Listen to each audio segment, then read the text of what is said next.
bukan lagi hobi Bang, tapi kebutuhan gitu. Menulis sudah menjadi Ya, kebutuhan. Saya ya. harus menulis, saya harus menulis, saya harus menulis.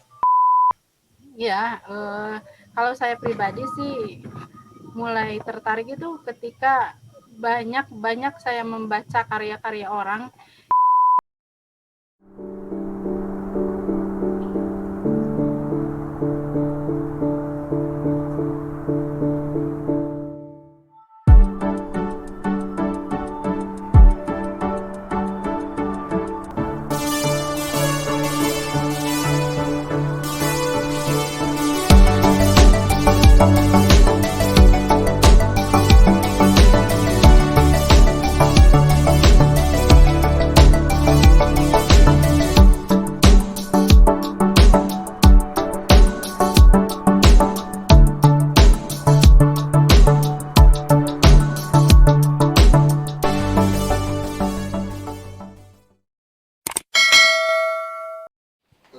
Oke, ketemu lagi dengan saya Erik Cacing, masih di channel Joko Suro. Sore ini Ki mau meeting Zoom nih sama temennya Mbak Harnita. Mau berkolaborasi, mau berbincang-bincang lah lewat meeting Zoom ini. Kayaknya sahabat-sahabat keren lagi nih puisi Aki dan penulis puisinya Mbak Harnita. Langsung aja nih, karena Mbak Harnita udah login di laptop, langsung aja deh kita dengerin kolaborasinya Aki dan Mbak Harnita, sahabatnya. Ayo langsung aja. Mbak Arnita, Ya, apa kabarmu? Apa kabarmu? alhamdulillah. Baik, baik sekali, Bang. Baik Gimana ya, kabarnya? amin. Baik juga, Mbak. Alhamdulillah. Semoga kolaborasi kita hari ini Hmm, membawa nuansa kepada para sahabat kita yang amin. sama-sama mencintai puisi. Seperti motoku ya, bahwa mempuisikan masyarakat dan memasyarakatkan puisi. Jadi semoga kolaborasi kita berdua bisa membawa nuansa kepada penggiat ataupun pemula agar tumbuh suka Dimotivasi untuk bisa memotivasi. Hmm. Aku boleh bertanya ya Mbak ya, Ya, sejak silakan. kapan Mbak Arnita menyukai dengan puisi? Kalau mulai menulis itu dari sejak SMP ya, dulu. Ah, Waktu punya FB itu tahun 2009. Itu mulai masuk grup-grup sastra, oh, mulai menulis. Tapi ya, saya sempat vakum, Bang. Selama 4 tahun itu sempat vakum, tidak menghasilkan apa-apa. Tahun nah, 2009 baru saya menulis lagi. Baru oh, 2009 saya banyak menghasilkan karya-karya. oh, sampai sekarang ya. Alhamdulillah sih. Iya, Nah, sampai sekarang. terus mengenai gairah ya untuk membuat puisi itu diawali dari bagaimana itu Mbak? Mungkin Kalau saya ketertarikan Mbak pribadi, bisa ya. ya, kalau saya pribadi sih mulai tertarik itu ketika banyak saya membaca karya-karya orang itu apa ya, seolah melahirkan gairah saya gitu buat menulis gitu. Timbul ide-ide yang bisa saya kembangkan di sana. Oke. Dan udah berapa banyak buku yang Mbak terbitkan? Kalau antologi bersama masih sedikit sih Bang, baru 21 kalau antologi bersama gitu. Ya. Dan rata-rata Kalau yang Mbak bacakan sekarang dalam sedang puisi Mbak dalam ini, bentuk antologi. oh, Ya. dan Mbak sendiri selalu membacakan karya-karya Mbak sendiri ya? Ya. Tapi kalau saya suka ikut ya pembacaan puisi di Malaysia. Ada grup di Malaysia yang selalu membuat event-event baca puisi antar negara. Tapi saya tidak selalu baca puisi karya saya sendiri, tidak gitu. Karya orang lain saya juga suka bawakan. Tapi untuk amannya saya suka bawa puisi karya saya sendiri gitu. Untuk menyingkat waktu ya, boleh aku dengar Mbak puisi yang akan Mbak bacakan? Sekarang ya, langsung. Ya, monggo, monggo. Sepi.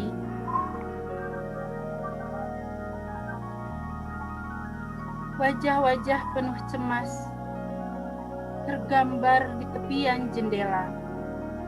Tanpa ada langkah yang lepas, semua terpasung sepi. Mata-mata mulai lelah. Kepenatan menjadi paras paling tabah. Kemudian doa-doa berterbangan mengitari semesta. Ketika pintu tak lagi terbuka, angin hanyalah tempat ritual paling sakral. Karena melalui hembusnya, kita paham kabar dunia. Kini, musim penghujan bukan lagi pesta untuk para penyair. Semua seolah berbalik arah. Ketika kesepian menjelma mimpi buruk, tak ada senandung alam, tak ada takbir bergema. Lalu puisi menjelma anak panah, melesat tembusi dinding sunyi. Hanya kata untuk saling menukar kabar, merawat pilu menjadi rindu. Arnita. Keren. Keren. Aku suka. Nah, Mbak, dengan Mbak membawakan karya Mbak, begitu penghayatannya, itu rasa seperti apa yang sebetulnya melekat pada diri Mbak pada saat membacakan puisi? Karena puisi itu kan bagian dari ungkapan rasa ya.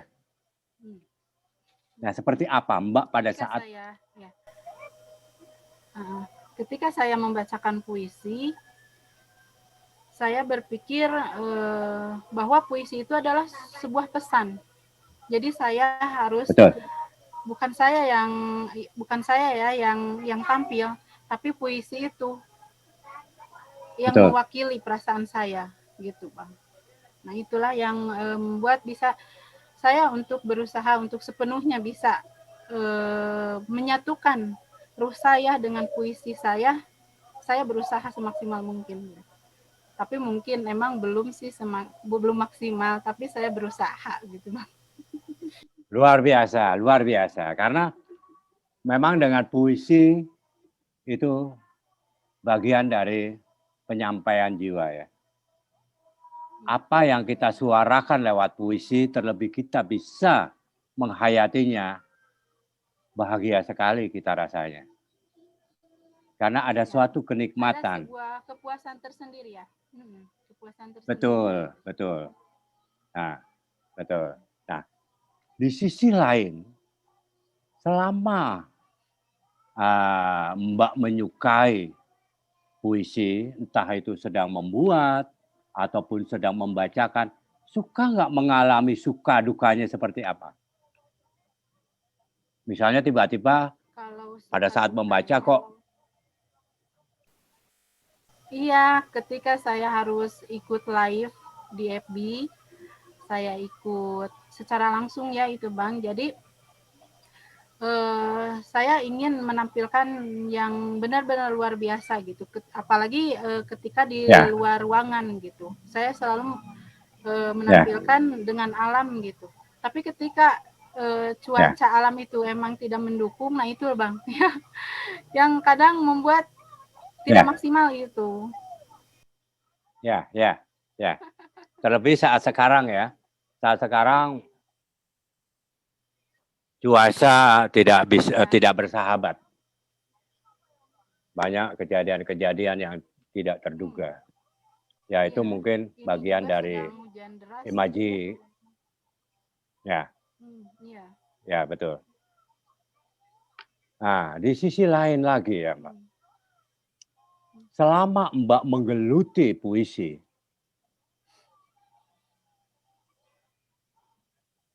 apa kira-kira yang membuat Mbak ini kok merasa puas, merasa damai, merasa takjub? Misalnya saat Mbak membuat suatu puisi, itu kan kadang tidak sekaligus jadi. Kita harus endapkan dulu. Nah, setelah jadi, berbentuk sebuah puisi, lalu kita baca. Begitu nikmatnya suasana itu pada saat. Nah, ini seperti apa sebetulnya yang membuat Mbak semakin tersentuh untuk membuat puisi? Pesan atau kesan?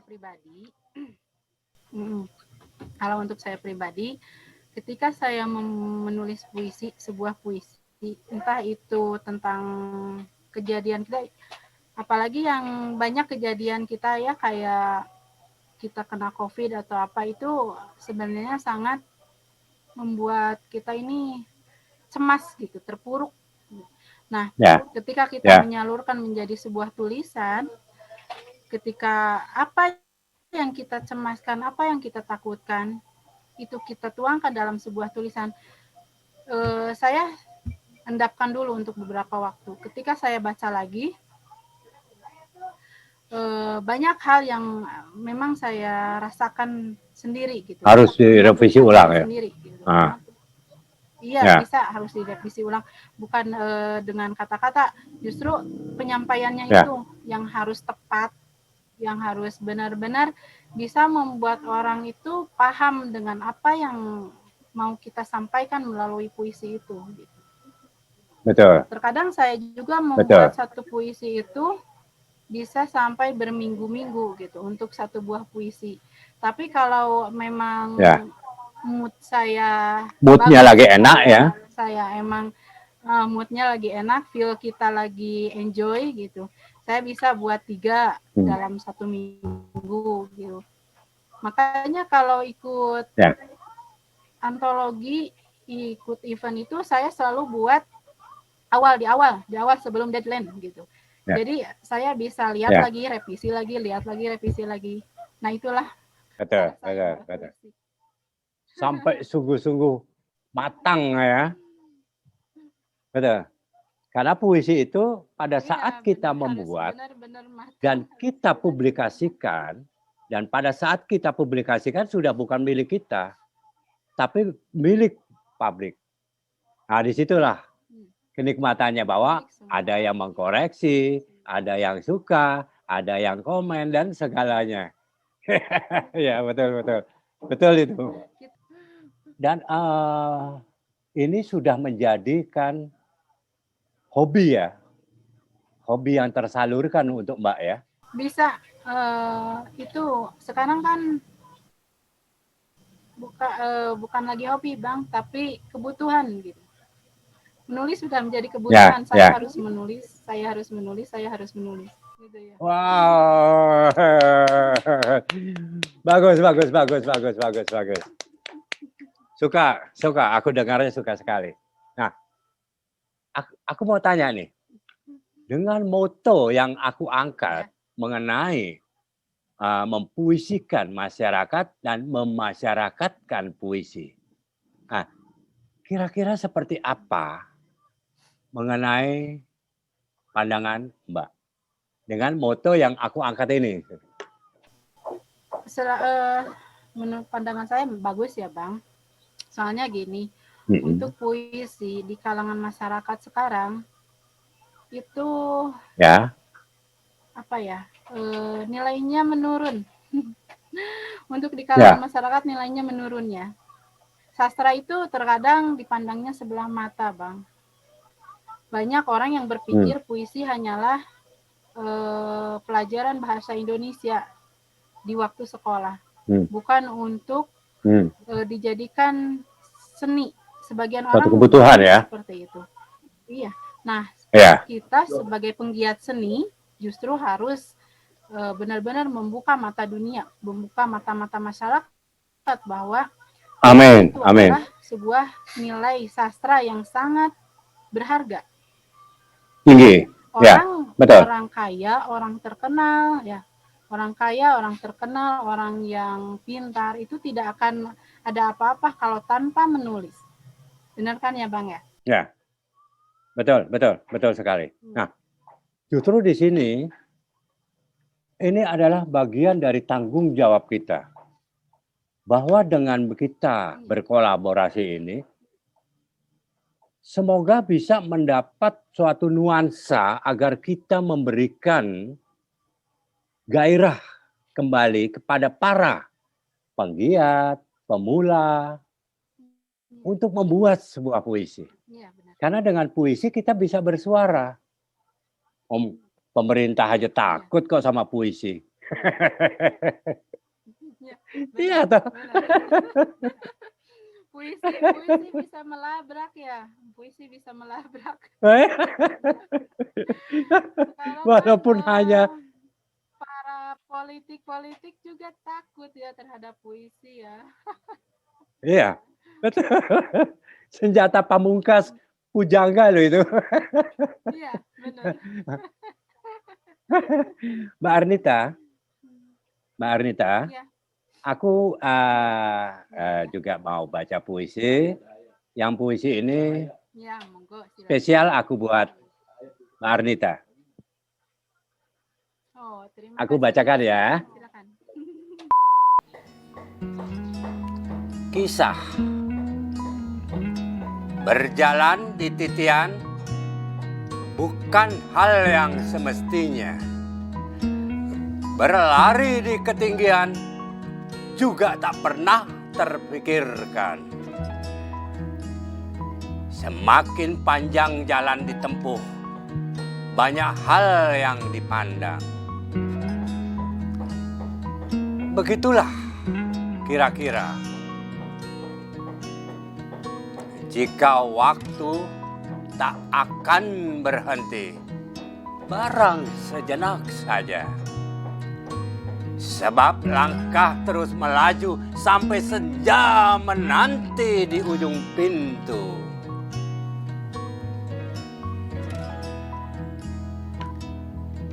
Seberapa jumlah ingatan yang kita punya?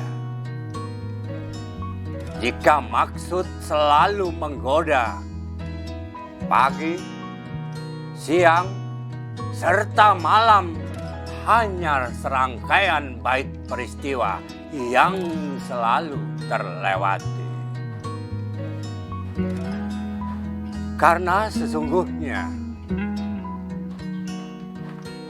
kita hanya punya hak pakai, bukan hak memiliki. Menyoal diri sendiri. Ya, itulah puisi kisah yang aku tuangkan lewat puisi. Nah, bagus. Terima kasih Mbak Arnita. Iya. Nah, kita itu lagi ya, kita lanjutkan pembicaraan kita bahwa ternyata puisi ini bisa mewakili jiwa. Karena dengan kita berpuisi berarti kita sudah mewakili kepribadian kita sendiri dengan tajamnya pena. Nah, aku mau minta nih satu lagi dari Mbak Arnita. Satu puisi lagi. Ya. Kira-kira gimana? Siap atau tidak? Siap.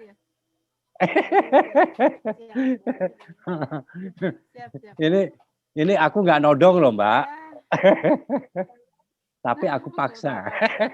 Ini juga pembelajaran. Perempuan berparas sendu. Ketika senja berang beranjak pergi.